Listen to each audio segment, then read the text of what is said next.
Have you ever been to a place, admired the scenery, wanted to paint it, but wondered where to start? Well, this is one such place.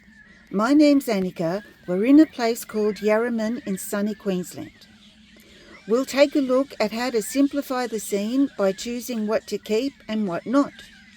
We'll create a tonal value sketch, paint it in 3 layers, and use several cool techniques and a special product by Winsor & Newton called Aquapasto for a very special effect later on. So come with me and we'll work it all out. We need to pick out the things we like the most and discard the rest. Choosing 3 planes in a scene works really well: the background, the midground, and the foreground. I really like the distant hills. They'll be in the background. I like the very large contrasting tree on the left and the wintry one on the right. And there's a few structures around, but I'm choosing just to keep the one closest to the middle. Will all be the midground. And finally, I like the vine for the foreground and the shadows beneath it. So the background's easy. That will just be the lightest. But when I look at the midground and the foreground, they seem to be muddled up a bit, but I need to choose which one will in fact be the darkest. It can be either one, but not both. And I have a beaut trick up my sleeve later on with the Aquapasto for the vine, so I'm choosing to have my foreground the darkest. I've done a little sketch and ran a tonal value with some neutral tint by Daniel Smith. I'm happy with that and can now sketch in the scene. This paper is about 28 centimeters by 22. That's about 11 inches by 9 inches. The little house will be in the focal point. I often find this point by pulling a diagonal line from corner to corner and then a perpendicular line from the other corner to this line, creating a right angle. Although there are many ways of constructing a composition, this method really helps me with the placement for the center of interest. The plan is to do a light wash over the whole painting except for the little white bits, which need to be reserved for the house and the water tanks. So here's my palette. I'm starting with Quiacridone Sienna. This is a very special color. When you use it in the lower sky and then use blue above it, it won't turn green. It's also a great color to include in the Australian landscape. So now I need to mix a big puddle of Cobalt Blue and some yellowy green shades for the foreground. And for that, I'll use some nickel Azo Yellow. For the first layer, I'm starting with our Quiacridone Sienna in the lower sky, and straight away applying the Cobalt Blue above it, and creating a bead. When these two mingle and dry together, they won't turn green, so that's a really good thing. I'm adding more Cobalt Blue to the top of the sky, and coming down further with the Quiacridone Sienna. I just have to be careful not to paint over the house, so I better pull a line there straight away. And now I can fill in the rest with a combination of my yellow and sienna, just for a bit of variance here and there.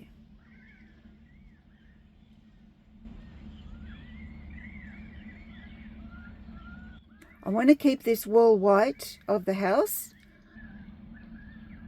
I'll give the tanks a little bit of blue on the side.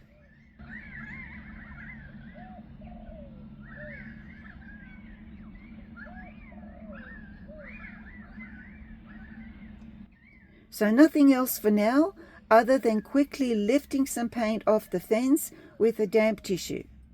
And now I have to feed my husband and let this dry. The first layer's dry and it's now time for the second. To keep things simple, I'll be painting in sections, starting with the background hills. I'm mixing a creamier mix of paint by adding some buff titanium to the Cobalt Blue. I'm painting in the hills and leaving some gaps in between. I'm washing my brush and then blending out some of the blue mixture, forming the background hills. And then I need to wipe away some of the hills because that's where the tree needs to be. Using that same hills colour and adding a bit of nickel titanate yellow to it, I'm painting in the distant trees and leaving a little trail of the underlying sienna colour and working my way down to the roofline. I'm adding in some Australian grey, which is a pinky fleshy colour by Art Spectrum and is frequently found in the Australian landscape, just adding it here and there. And now for the wintry tree on the right.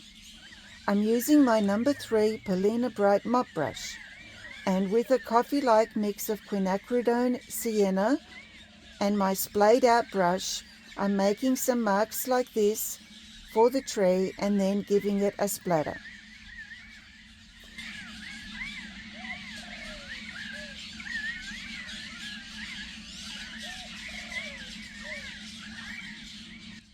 And now for the big tree on the left. It's going to be darker, but not as dark as the foreground.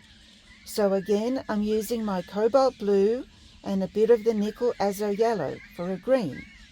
Then I'm painting the tree and adding more interesting gaps. Otherwise, it would be just a boring big shape. To give it more depth, I'm adding some French Ultramarine into the same greeny mix and a bit of the Quiacridone Sienna for the shadowed side.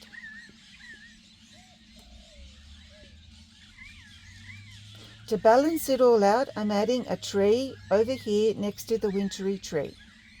I'm washing my brush and giving it a bit of a splatter to make it more interesting. Unless there are birds flying in the distance, we'll just have to mop these up. Now for the rigger brush to quickly pull some branches through the big wet tree. Not only do I have my rigger brush with me, but I also have my little branches stick made from a skewer. You can virtually pick up any twig off the ground for this, and I just love it. While the paint in the big tree is wet, I can pull some branches out with my rigger.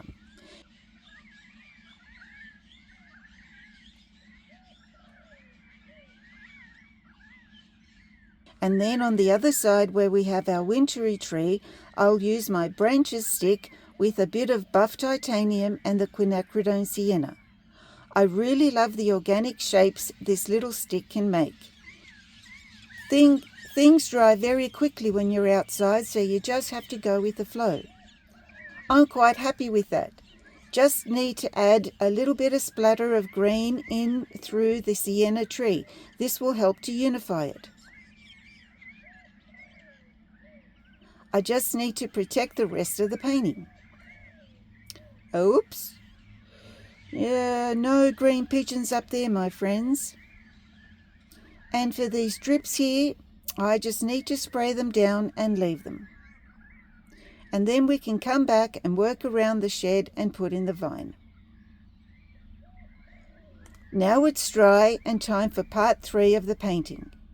I would like to come into this area above the house. The value of the shadows of these trees has to be lighter than the big tree. Let's go into our focal point first, which is the area around the house. If we can get that looking okay, then the rest will just fall into place. For those distant trees, I'm going to add a little bit of the green that I already have here in my palette and just come around the building like that. But I do need to make them all a little bit different. Now the fence is around about there, so I'll bring this colour right down to it. I need to add some shadow to these trees.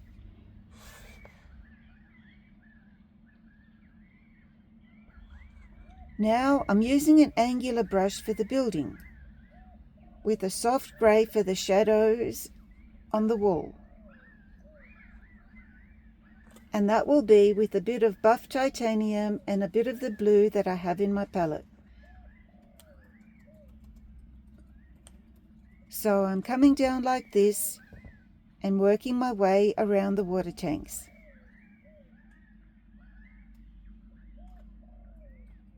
There's a little bit of shadow on the fence, to which I can add a little bit more blue. And a bit of shadow there between the water tanks.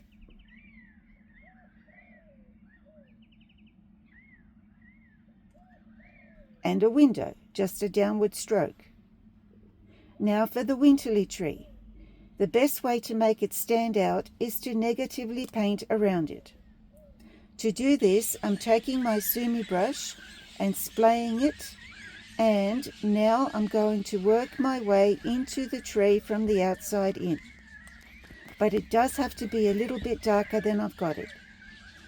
Because the tree is a very warm colour, I've added a little bit more blue to the negative painting and putting some of these blue dots into the tree to give it some air.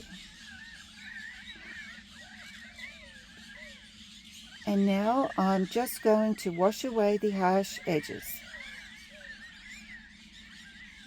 And now we can make the tree out a bit better. I can also add in a little bit of background into the tree, showing a little bit of the distance with some green, some blue, some colours here and there, suggesting that we can see through the tree. And now for a special treat, the Aquapasto. This will be fun. We're going to paint in the vine with a thicker paint and some Aquapasto. This will give us a very workable texture for our palette knife and make scraping out the sunlit leaves really easy. I'm squeezing out a little bit of this Aquapasto, and now I need to make a deep, rich green with Ultramarine Blue and Nickel Azo Yellow. Also some Quiacridone Sienna and a bit of Ultramarine Blue. It's a very deep dark green, but still slightly warm because it's in the foreground. Now let's get to it. Here's the vine. The vine's coming along this way. And I don't want a dry brush effect, so I've added a little extra water.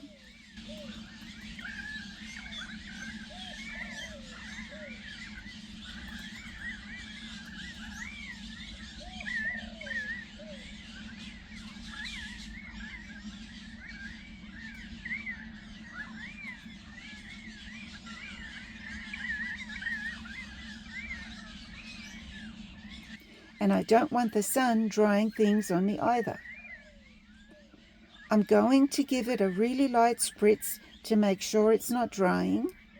And look, I can easily pull out some sunlit leaves with my palette knife. I've only recently discovered this product and I really love it. Did you like that technique? I did. I know you can use a palette knife without Aquapasto, but this is easier.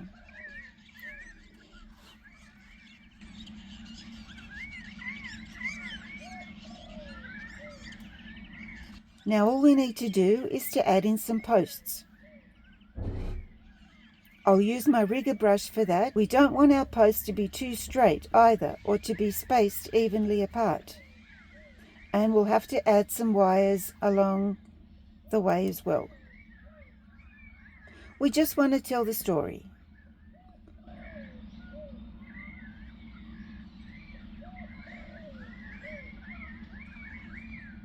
And now we need to add some shadows in behind the vine.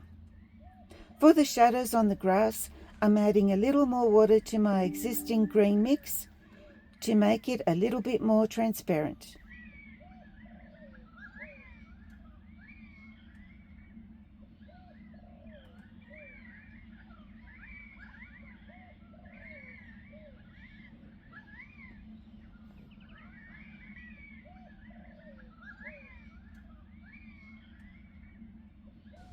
So thanks for joining me today. This is beautiful Yarraman, Queensland.